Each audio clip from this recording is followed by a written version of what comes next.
Je m'appelle Madeleine. J'ai 68 ans et j'ai appris avec les années que les drames de la vie n'arrivent presque jamais avec fracas. Ils entrent dans une maison comme un courant d'air. On ne les remarque pas tout de suite, on croit que ce n'est rien.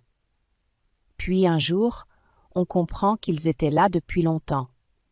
Ce soir-là devait être une soirée simple. Ma fille Claire avait préparé un dîner pour nous remercier.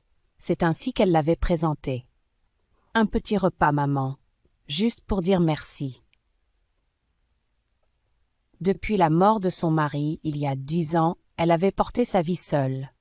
Travailler, élever Lucas, réparer ce qui se casse quand on n'a plus personne pour partager le poids des jours. Alors, quand elle m'a annoncé qu'elle avait rencontré quelqu'un, je n'ai pas posé trop de questions. À notre âge, on sait que la solitude est une fatigue lente. La maison sentait la tarte aux pommes et le poulet rôti. Les lumières de la cuisine étaient douces, et par la fenêtre, on voyait le lac d'Annecy qui devenait presque noir avec la nuit. Lucas mettait les verres sur la table. Il avait 10 ans maintenant. L'âge où les enfants commencent à regarder les adultes avec une attention étrange, comme s'ils essayaient déjà de comprendre le monde. Puis la sonnette a retenti. Claire s'est levée presque trop vite, en essuyant ses mains sur un torchon. Elle a ouvert la porte avec ce sourire que je ne lui avais pas vu depuis longtemps. Laurent est entré. Grand, bien habillé, la voix calme, il tenait une bouteille de vin et un bouquet de fleurs. Il s'est présenté avec une politesse parfaite, presque ancienne. Ce genre d'homme qui sait regarder les gens dans les yeux et parler avec une douceur mesurée. Pendant quelques minutes, j'ai simplement observé. Il posait des questions sur le jardin, sur la maison, sur la ville. Rien d'extraordinaire. Pourtant, il avait cette manière étrange d'être immédiatement à l'aise, comme quelqu'un qui connaît déjà les lieux. Nous nous sommes assis à table. Le dîner s'est déroulé tranquillement. Claire riait beaucoup. Lucas parlait peu. Il mangeait en silence, les yeux parfois posés sur Laurent, avec une intensité que j'ai d'abord prise pour de la timidité. Puis Laurent a levé son verre. « Merci de m'accueillir dans votre famille », a-t-il dit avec un sourire sincère. « Claire compte énormément pour moi. » Il parlait avec simplicité, rien d'excessif, rien qui puisse éveiller la moindre inquiétude. C'est à ce moment-là que Lucas s'est penché vers moi. Sa petite main a tiré doucement la manche de mon pull. Je me suis légèrement tournée vers lui. Il a parlé très bas. « Mamie ». Je me suis approchée pour mieux entendre. Ses yeux ne regardaient pas son assiette, ils étaient fixés sur Laurent. Et il a murmuré une phrase qui a traversé la pièce comme une fissure invisible. Cet homme, il est déjà venu dans notre maison. Je l'ai regardé, surprise. « Non, Lucas, ai-je répondu doucement. C'est la première fois que tu le rencontres. » Il a secoué la tête, pas comme un enfant qui insiste, comme quelqu'un qui corrige une erreur. « Non, je l'ai déjà vu. » À cet instant, Laurent continuait de parler avec Claire et riait d'une histoire sans importance. Personne n'avait entendu, personne sauf moi. J'ai posé ma main sur celle de Lucas. « Tu te trompes peut-être, ai-je murmuré. » Mais il n'a pas répondu. Il regardait toujours Laurent, avec cette expression étrange que les adultes reconnaissent rarement chez les enfants. Ce n'était pas de la peur, c'était de la reconnaissance. Et cette nuit-là, en rentrant chez moi, une pensée simple s'est installée dans mon esprit. Les enfants peuvent se tromper sur beaucoup de choses. Mais ils ne se trompent presque jamais quand ils disent qu'ils ont déjà vu quelqu'un. Les jours qui ont suivi ce dîner, la vie a repris son rythme habituel. C'est souvent ainsi que les choses dangereuses commencent. Rien ne change vraiment, et pourtant quelque chose s'est déjà déplacé dans l'équilibre invisible d'une famille. Claire semblait heureuse. Je ne l'avais pas vue comme cela depuis longtemps. Elle parlait de Laurent avec une douceur presque prudente, comme si elle avait peur que le bonheur s'évapore si elle le regardait trop longtemps. « Il est différent des autres », m'a-t-elle dit un matin au téléphone. Calme, stable, Lucas finira par s'habituer. Je n'ai pas voulu la contredire. Après 10 années passées à porter seule la maison, le travail et les nuits sans sommeil, Claire méritait peut-être ce répit. Pourtant, Lucas ne changeait pas d'avis. Quelques jours après le dîner, il est venu passer l'après-midi chez moi. Il s'est assis à la table de la cuisine pendant que je préparais un gâteau aux pommes, le même que je lui faisais quand il était petit. Il regardait la pâte tourner dans le saladier, silencieux. Les enfants ne parlent jamais tout de suite de ce qui les inquiète. Ils tournent autour du sujet comme des chats autour d'une porte fermée. Puis il a dit, presque sans lever les yeux, « Mamie, quand maman n'est pas là, il me parle autrement. » Je me suis arrêtée. « Comment ça, autrement ?» Lucas a réfléchi quelques secondes, comme s'il me connaissait déjà. La phrase est restée suspendue dans la cuisine. Je me suis assise en face de lui. « Tu l'avais peut-être déjà vu quelque part. » Il a secoué la tête. « Non. » Il a hésité. Puis il a ajouté quelque chose qui m'a troublé davantage.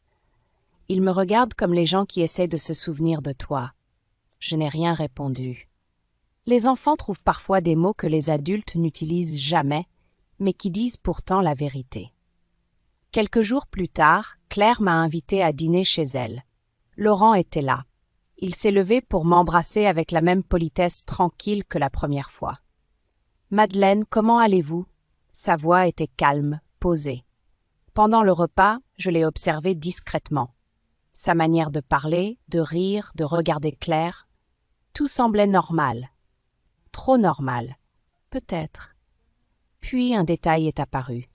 Laurent coupait du pain quand la lumière de la cuisine a glissé sur sa main.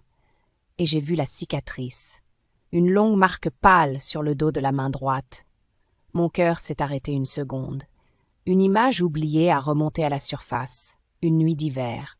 Il y a presque 10 ans. Claire m'avait appelé en pleine nuit. Sa voix tremblait. Quelqu'un avait tenté d'entrer dans la maison. La fenêtre du salon avait été forcée. La police était venue. Ils avaient parlé d'un rôdeur. Rien n'avait été volé.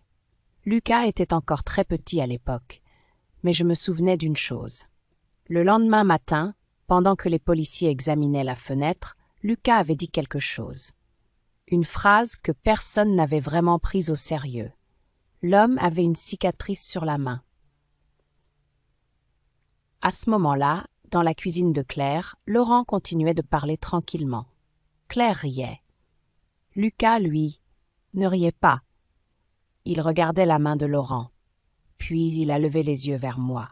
Un regard bref, silencieux, comme s'il attendait que je comprenne enfin. Et pour la première fois depuis le dîner de remerciement, j'ai senti une inquiétude véritable se glisser dans mon esprit. Les souvenirs peuvent mentir, les coïncidences existent, mais certaines choses refusent de disparaître complètement. Cette cicatrice, le souvenir de Lucas, la présence de Laurent dans la vie de ma fille. Tout cela formait un fil très fin, presque invisible. Mais ce soir-là, en quittant la maison de Claire, j'ai compris une chose simple. Je devais tirer sur ce fil, même si je ne savais pas encore ce que j'allais découvrir au bout. Cette nuit-là, je n'ai presque pas dormi. À mon âge, le sommeil devient léger, fragile. Mais ce n'était pas seulement cela. Une pensée revenait sans cesse, comme une petite pierre dans la chaussure de la mémoire. La cicatrice. Je l'avais vue clairement. Une marque ancienne, fine mais longue, qui traversait la main de Laurent. Et plus je tentais de me convaincre que ce n'était rien, plus le souvenir de cette vieille nuit revenait avec précision. 10 ans plus tôt, Lucas avait à peine 4 ans. Claire m'avait appelé vers 2 heures du matin. Sa voix tremblait.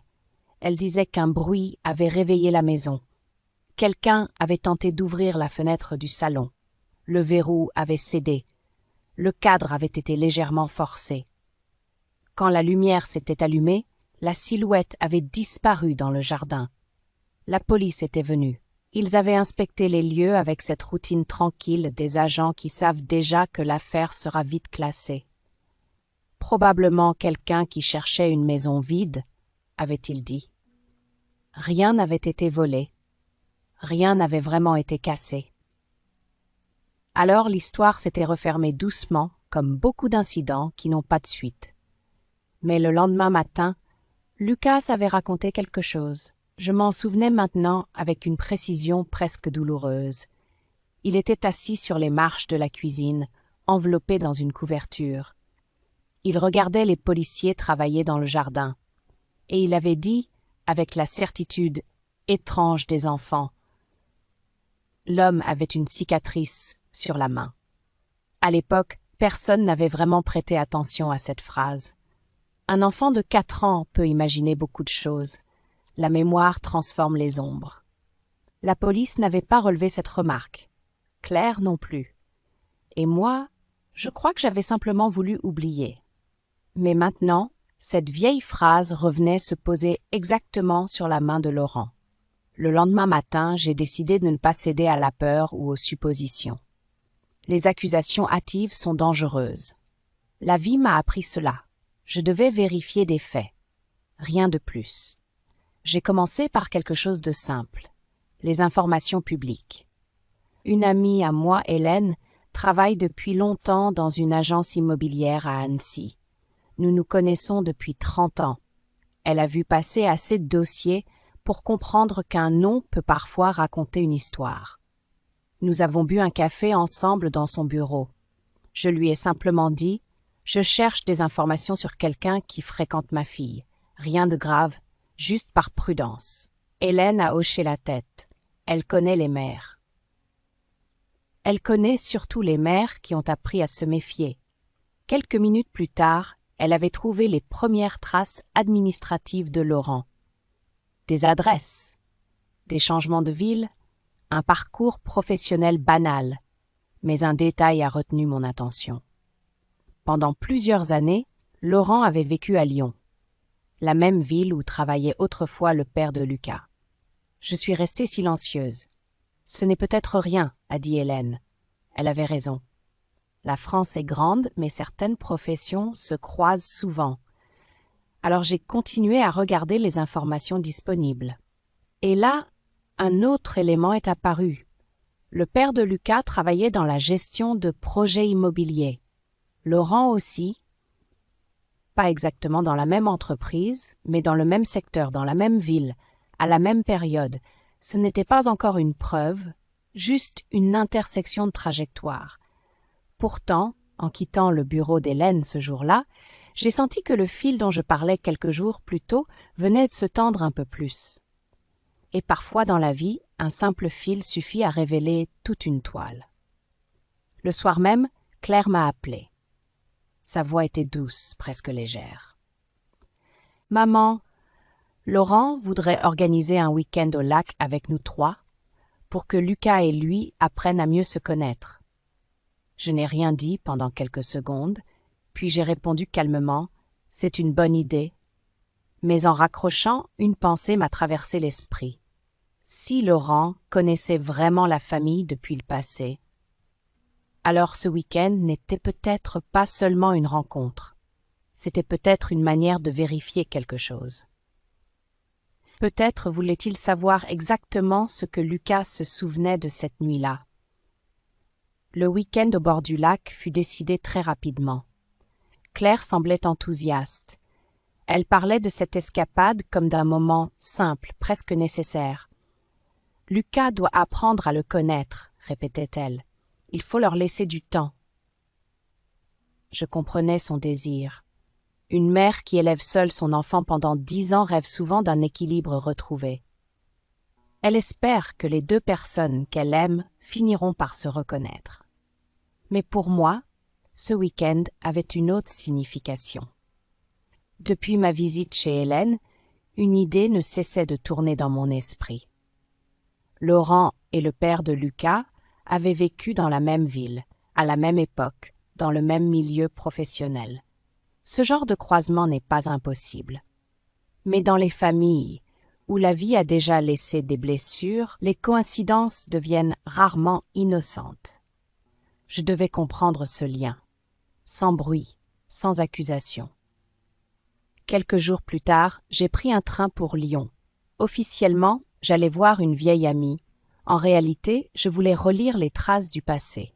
Quand on atteint mon âge, on sait que les histoires ne disparaissent jamais vraiment. Elles s'endorment simplement dans les archives. J'ai commencé par quelque chose de simple, les journaux locaux de l'époque. Beaucoup sont aujourd'hui numérisés. On peut les consulter dans les bibliothèques municipales. La salle était silencieuse. L'odeur du papier ancien flottait dans l'air. J'ai cherché la date de l'accident. 10 ans plus tôt, en plein hiver. Le père de Lucas avait quitté une route départementale dans un virage isolé. La voiture avait heurté un vieux mur de pierre avant de s'immobiliser dans le fossé. Les articles de l'époque étaient courts, quelques lignes seulement. Les journalistes avaient parlé d'une sortie de route sur chaussée humide. Aucun témoin, rien d'autre. Je m'apprêtais à fermer le dossier quand un petit encadré a attiré mon attention. Une phrase, une seule. Un homme présent dans le secteur a été entendu par les enquêteurs afin de préciser certains éléments. Le nom apparaissait juste après. Laurent. Je suis resté immobile. Donc oui, il avait été interrogé. Mais pourquoi Claire ne m'en avait-elle jamais parlé? La réponse est simple. Elle ne le savait probablement pas. À l'époque, Claire était submergée par le deuil, par les démarches administratives, par un enfant de 4 ans qui demandait où était son père. Les détails d'une enquête lui avaient peut-être échappé. Je suis sortie de la bibliothèque avec un sentiment étrange. Le passé venait de s'ouvrir d'1 centimètre. Juste assez pour laisser passer la lumière. Sur le chemin du retour, une autre question s'est imposée à moi. Si Laurent avait connu le père de Lucas, pourquoi n'avait-il jamais évoqué cette rencontre? Un homme qui découvre qu'il fréquente la famille d'une ancienne connaissance le mentionne naturellement. C'est même souvent la première chose qu'il dit. J'ai connu ton mari autrefois. Mais Laurent n'avait rien dit. Pas un mot. Le soir même, Claire m'a appelée. Elle parlait du week-end au lac avec une excitation tranquille. Laurent a loué une petite maison près de l'eau. Lucas pourra pêcher. Je l'écoutais. Puis je lui ai posé une question simple. Claire, est-ce que Laurent t'a déjà parlé de Lyon? Un silence. Oui, il y a vécu quelques années. Pourquoi? Je me suis appuyée contre la fenêtre. Ton mari travaillait aussi là-bas à cette époque. Encore un silence. Puis Claire a répondu doucement. Laurent dit qu'il ne s'en souvient pas. Je n'ai rien dit. Mais à cet instant précis, une certitude s'est installée dans mon esprit. Les coïncidences existent, mais les oublis sont parfois plus révélateurs encore. Le lendemain de ma conversation avec Claire, un sentiment étrange m'accompagnait. Pas la peur, pas encore. Plutôt cette impression que quelque chose, longtemps enfoui, commençait à remonter à la surface. Quand on a vécu assez longtemps, on reconnaît ce moment, celui où une histoire bascule doucement de la coïncidence vers la question. Je ne voulais pas croire que Laurent représentait un danger. Rien dans son comportement apparent ne pouvait justifier une accusation. Il était poli, attentionné, presque irréprochable. Et pourtant, certaines pièces ne s'emboîtaient pas. Pourquoi ne se souvenait-il pas d'un homme qui travaillait dans le même secteur que lui, dans la même ville, à la même époque? Pourquoi n'avait-il jamais mentionné ce lien possible avec le père de Lucas? Je savais qu'il me fallait autre chose que des impressions. Alors j'ai fait ce que les gens de mon âge savent encore faire. J'ai ouvert les vieux dossiers. Dans une boîte en carton que Claire avait rangée dans son grenier. Les années passent, mais certaines familles gardent tout. Les factures, les lettres, les papiers administratifs que personne n'a jamais le courage de jeter. J'ai trouvé le dossier de l'accident, les documents d'assurance, le rapport de police, les courriers envoyés à Claire après la mort de son mari. Tout était là, soigneusement rangé. Je me suis assise près de la fenêtre pour lire. Le rapport décrivait une route étroite, un virage mal éclairé, une nuit d'hiver humide. La voiture avait quitté la chaussée avant de heurter un mur de pierre. La conclusion était simple, perte de contrôle du véhicule. Mais plus je lisais, plus un détail revenait. Un nom, Laurent. Il apparaissait dans la liste des personnes interrogées, présent dans la zone au moment des faits. Rien de plus, juste cette phrase. Je me suis demandé ce que cela signifiait exactement. Était-il passé par hasard?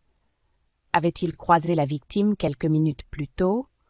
Ou se trouvait-il là pour une autre raison? Les dossiers anciens ont toujours quelque chose de frustrant.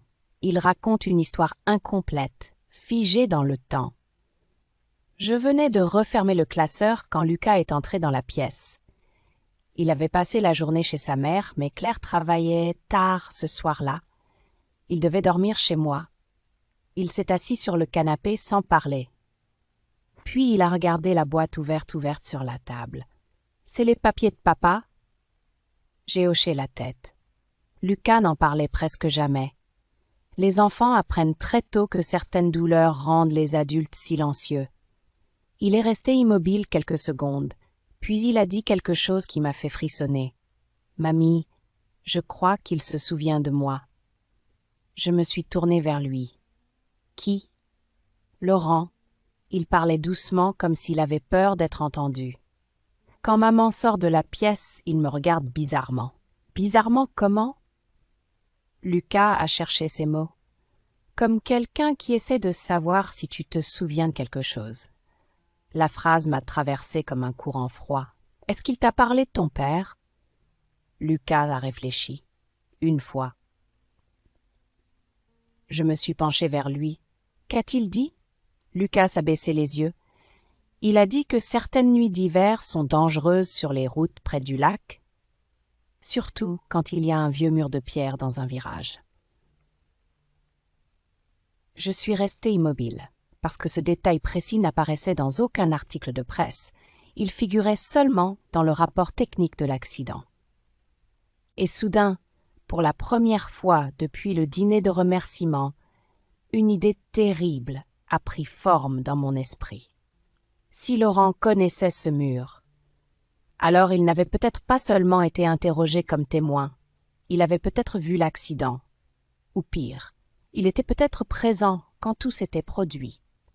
Cette nuit-là, après que Lucas s'est endormi dans la petite chambre au bout du couloir, je suis restée longtemps assise dans la cuisine. La maison était silencieuse, seulement traversée par le bruit régulier de l'horloge murale. Je repensais à la phrase de Lucas, le vieux mur de pierre, un détail précis, trop précis. Dans les journaux de l'époque, il n'était question que d'une sortie de route, rien de plus. Les articles étaient brefs, presque impersonnels. La mort d'un homme dans un virage de campagne n'était qu'une ligne de plus dans la rubrique des faits divers. Pour connaître ce mur, il fallait avoir vu la route, ou avoir lu le rapport de l'accident. Je ne voulais toujours pas croire à la pire hypothèse. La vie m'a appris que les soupçons peuvent devenir injustes lorsqu'ils sont nourris par la peur. Mais je savais une chose, je devais avancer avec prudence. Le lendemain matin, Claire est venue chercher Lucas. Elle semblait fatiguée mais heureuse. Laurent avait passé la soirée précédente avec eux, avait cuisiné un dîner simple et aidé Lucas à préparer un exposé pour l'école. « Tu vois, maman, » m'a-t-elle dit avec un sourire rassuré. Lucas commence à s'habituer. Je n'ai rien répondu tout de suite. Puis j'ai posé une question, comme on pose un caillou dans l'eau pour voir les cercles se former. « Claire, est-ce que Laurent parle souvent de ton mari ?» Elle a froncé les sourcils. « Non. Pourquoi ferait-il ça ?» Il travaillait à Lyon à la même époque. Elle a réfléchi. « Oui. Il m'a dit qu'il avait vécu là-bas quelques années, mais il ne se souvient pas d'avoir connu Marc. » Marc. Entendre encore le prénom du père de Lucas m'a serré le cœur. 10 ans, et pourtant le souvenir restait aussi vif qu'un objet posé sur la table. « Il ne s'en souvient pas du tout ?» ai-je demandé. Claire a secoué la tête. « Non, et puis Lyon est une grande ville. Ils ont pu travailler dans le même secteur sans jamais se rencontrer. C'était possible. Bien sûr que c'était possible. Mais quelque chose continuait de me déranger. » Claire a posé son sac sur la table et a soupiré légèrement. « Tu sais, Laurent s'inquiète un peu pour Lucas. » Je me suis raidie. « Pourquoi ?»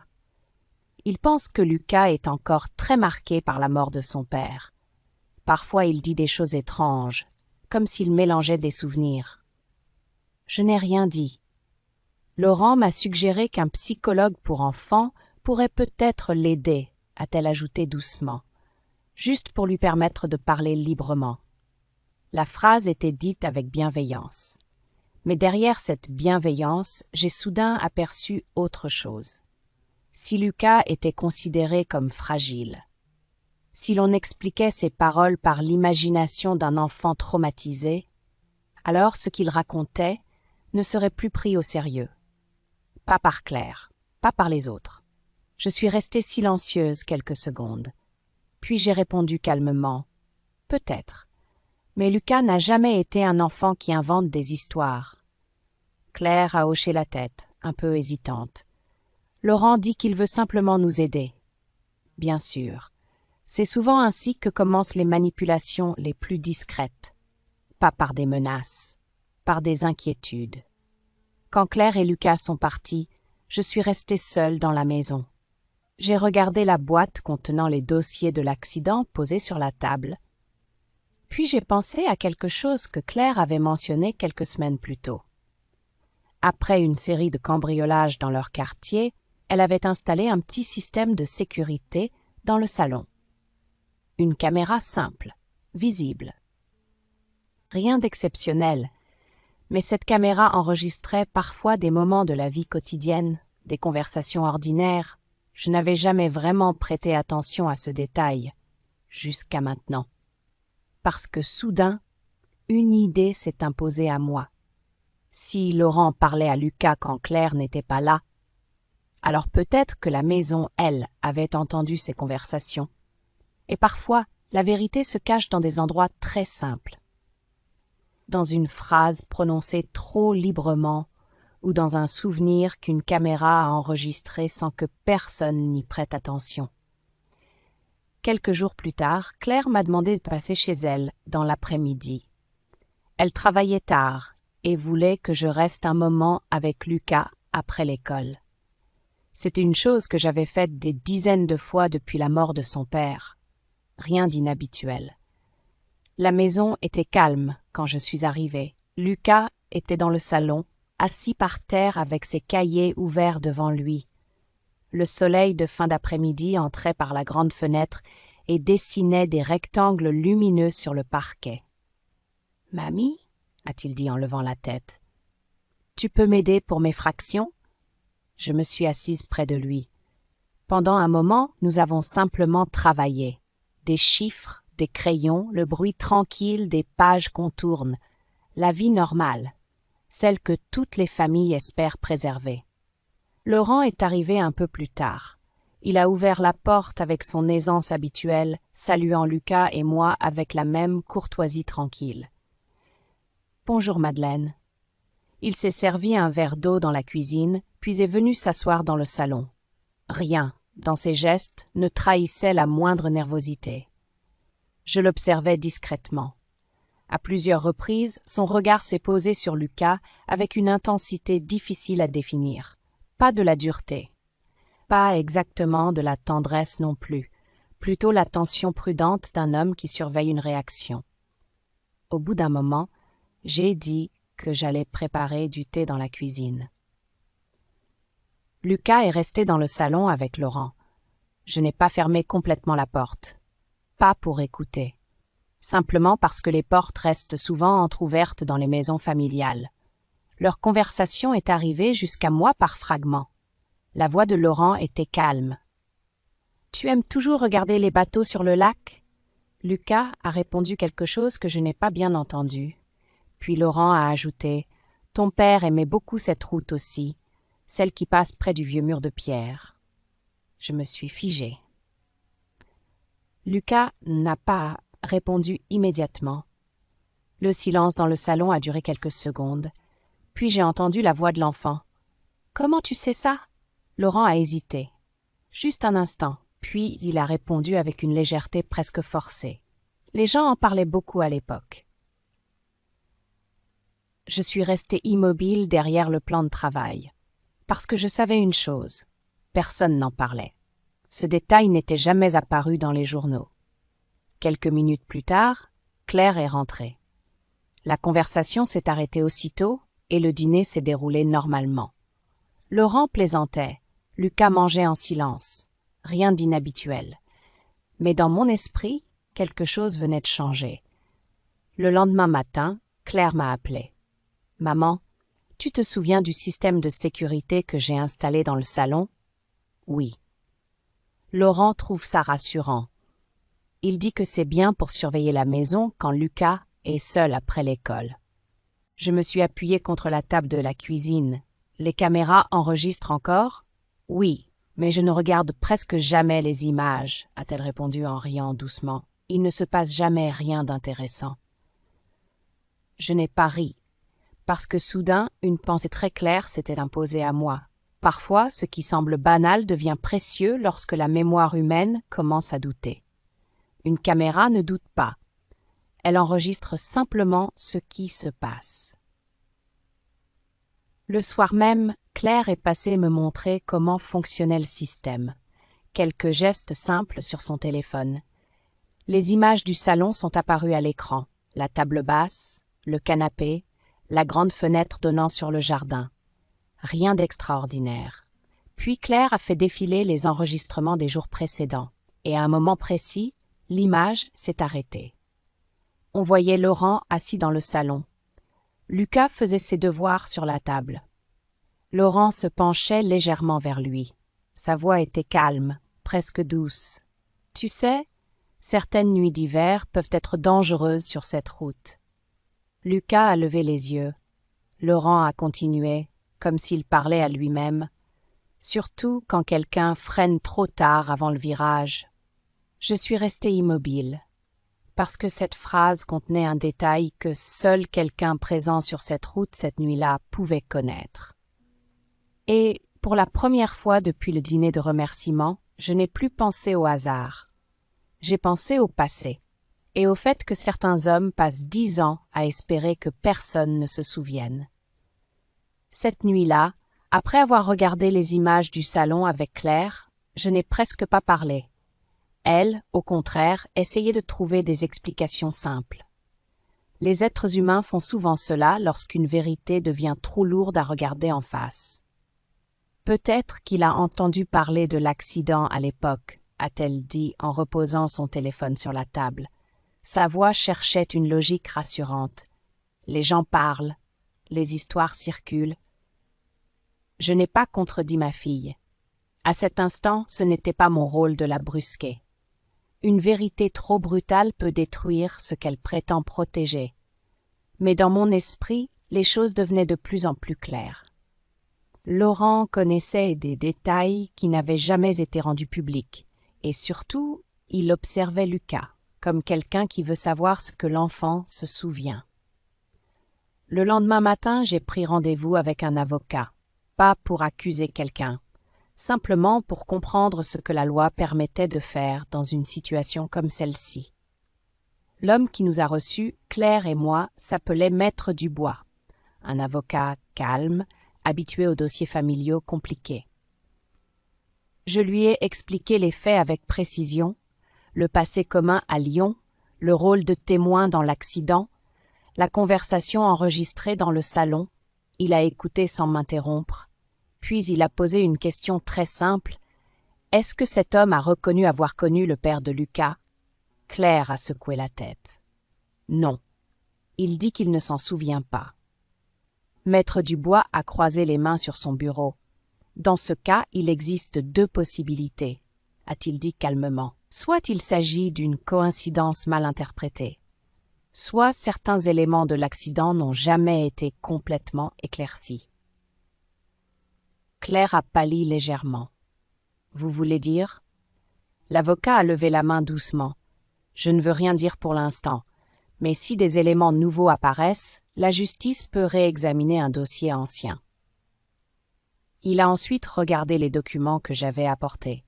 Le vieux rapport de police, les articles de presse, les informations trouvées à Lyon.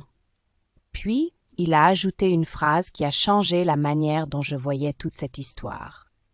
Ce qui est troublant ici, Ce n'est pas seulement le passé. Il a marqué une pause. C'est le retour de cet homme dans la vie de votre fille. » Claire est restée silencieuse. Maître Dubois a continué d'une voix mesurée. « Lorsqu'une personne liée à un ancien accident réapparaît des années plus tard auprès de la famille de la victime, les enquêteurs se posent toujours une question. » Il nous a regardés tour à tour. « Pourquoi maintenant ?» La réponse pouvait être simple. Le hasard. Mais une autre possibilité existait. Laurent savait que Lucas était présent cette nuit-là. Il savait qu'un enfant peut garder en mémoire des images très précises.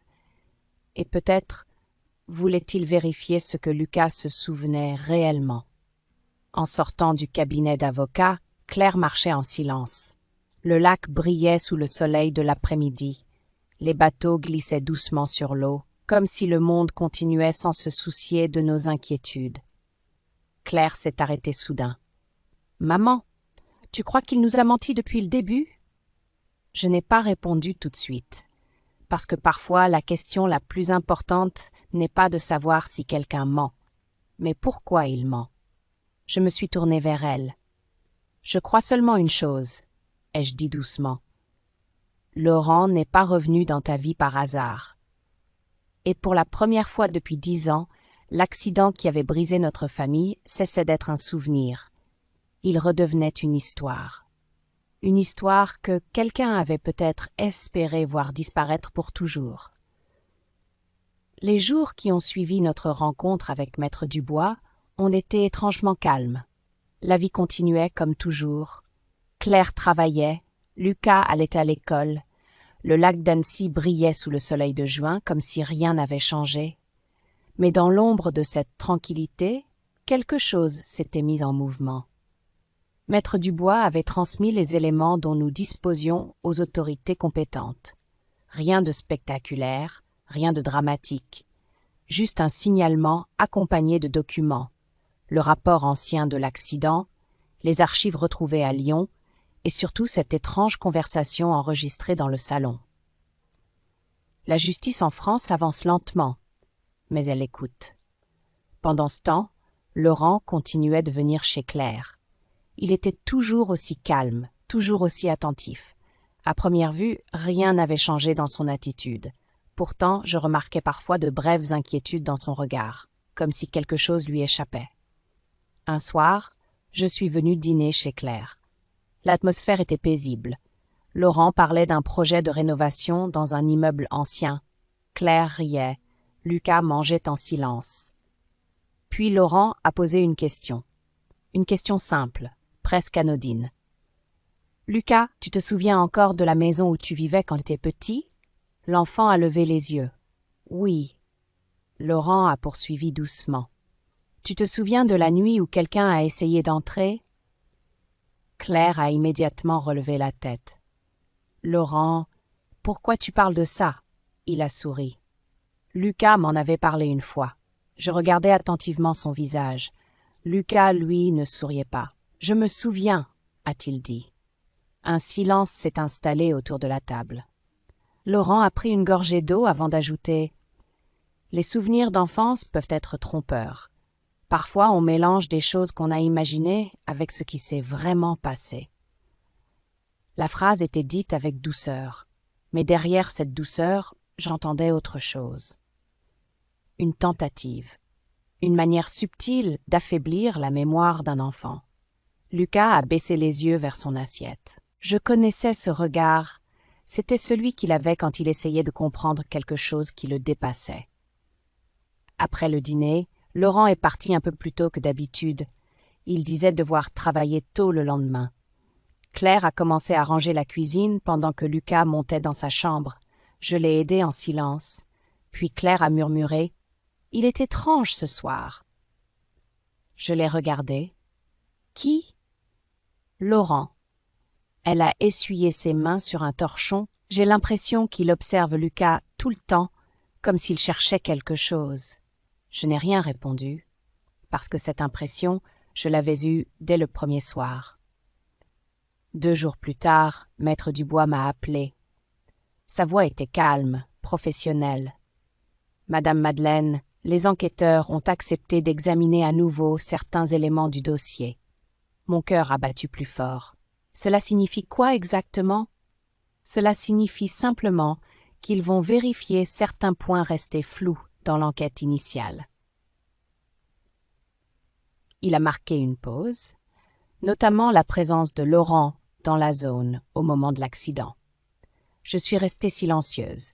Puis il a ajouté « Les enquêteurs souhaitent également entendre Laurent de nouveau afin de clarifier certains détails. » Quand j'ai raccroché, je suis restée longtemps immobile dans ma cuisine. La vérité ne surgit presque jamais d'un coup. Elle avance lentement. Mais ce jour-là, pour la première fois depuis 10 ans, l'accident qui avait emporté le père de Lucas cessait d'être une histoire fermée. Quelqu'un allait enfin poser des questions. Et peut-être obtenir des réponses que Laurent avait espéré ne jamais avoir à donner. Les semaines qui ont suivi ont été les plus longues que j'ai connues depuis la mort du père de Lucas. Rien ne semblait bouger. Et pourtant, tout avait changé. Laurent continuait de venir chez Claire, mais quelque chose dans son attitude était devenu plus prudent. Il parlait toujours avec douceur, mais ses silences étaient plus fréquents. Ses regards vers Lucas plus rapides, presque furtifs. Comme un homme qui sait que le temps se resserre autour de lui. Un matin, Claire m'a appelé très tôt. Sa voix tremblait légèrement. « Maman, Laurent doit aller parler aux enquêteurs aujourd'hui. » Je suis restée silencieuse quelques secondes. « Ils veulent simplement éclaircir certains détails de l'accident, » a-t-elle ajouté, comme pour se convaincre elle-même. La journée a passé lentement. Le soir, Claire est venue chez moi avec Lucas. Laurent ne l'accompagnait pas. Elle s'est assise à la table de la cuisine, exactement à la place où tant d'années auparavant elle avait signé les papiers de l'assurance après la mort de son mari. Le même silence lourd emplissait la pièce. Les enquêteurs lui ont posé beaucoup de questions, a-t-elle dit doucement. Et Claire a regardé ses mains. Il connaissait papa, a murmuré Lucas. Je me suis tournée vers lui. Qu'est-ce que tu veux dire? Lucas parlait calmement avec cette lucidité étrange que les enfants possèdent parfois. Laurent m'a dit qu'il s'était disputé une fois. Claire a levé les yeux vers moi.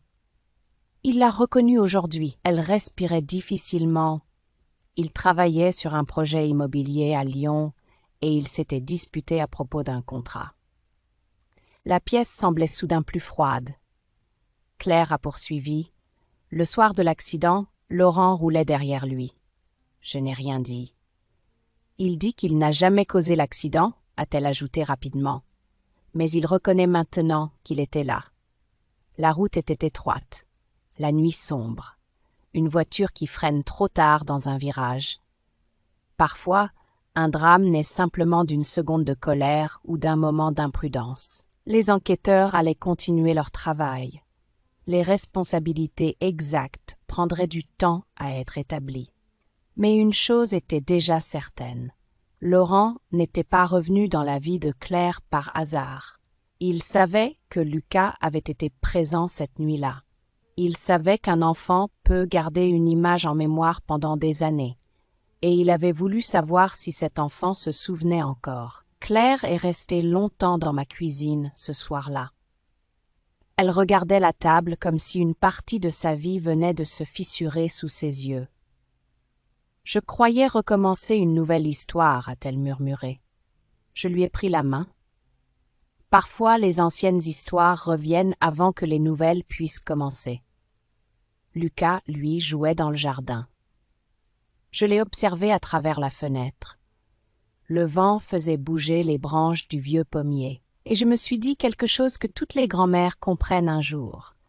Les enfants voient souvent la vérité bien avant nous, parce qu'ils regardent le monde sans les excuses que les adultes inventent pour protéger leur tranquillité.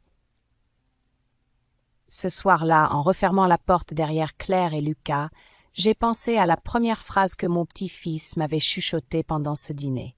« Mamie, cet homme est déjà venu dans notre maison. » Il n'avait pas accusé. Il n'avait pas expliqué. il avait simplement reconnu un visage. Et parfois, la mémoire d'un enfant suffit à empêcher une famille entière de marcher à nouveau vers un mensonge. Quand je repense à toute cette histoire aujourd'hui, je comprends quelque chose que l'âge nous apprend lentement. Dans les familles, les grandes catastrophes ne commencent presque jamais par un cri. Elles commencent souvent par un détail que l'on choisit d'ignorer, une impression, une phrase étrange, un regard qui dure une seconde de trop. Et parfois, ce détail vient d'un enfant. Les adultes ont tendance à expliquer, à justifier, à arranger la réalité pour qu'elle reste confortable. Les enfants, eux, n'ont pas encore appris cette habitude. Ils regardent simplement ce qu'ils voient. Lucas n'a jamais accusé Laurent. Il n'a jamais essayé de convaincre qui que ce soit. Il a seulement dit ce qu'il savait au fond de lui. « Je l'ai déjà vu ». C'est une phrase simple, mais dans certaines situations, elle peut sauver une famille entière d'un mensonge qui aurait pu durer des années. Cette histoire m'a aussi appris autre chose. L'amour peut rendre aveugle, surtout après une longue solitude. Quand quelqu'un arrive avec des mots doux et des promesses de stabilité, on a envie d'y croire. C'est humain. Ce n'est pas une faiblesse, mais la confiance ne doit jamais nous empêcher d'écouter ceux qui nous aiment vraiment. Dans notre famille, la vérité n'est pas apparue grâce à la colère, ni grâce aux accusations. Elle est apparue parce que nous avons pris le temps d'observer, de vérifier et de rester prudents. Parfois, protéger ceux qu'on aime signifie simplement poser des questions. Alors aujourd'hui, j'aimerais vous poser une question. Avez-vous déjà vécu un moment où un enfant, un fils, une petite fille, un neveu, a vu quelque chose que les adultes autour de lui n'avaient pas remarqué? Avez-vous déjà senti qu'un détail, une intuition, une petite phrase avait changé votre manière de voir une personne ou une situation? Si c'est le cas, je vous invite à partager votre histoire. Les histoires de vie sont précieuses. Elles nous rappellent que derrière chaque famille se cachent des moments de doute, de courage et parfois de vérité inattendue. Et peut-être que votre récit, comme celui de Lucas, aidera quelqu'un d'autre à ouvrir les yeux au bon moment. Parce que, parfois, la sagesse ne vient pas seulement avec l'âge. Elle peut aussi venir de la voix d'un enfant qui ose simplement dire ce qu'il voit.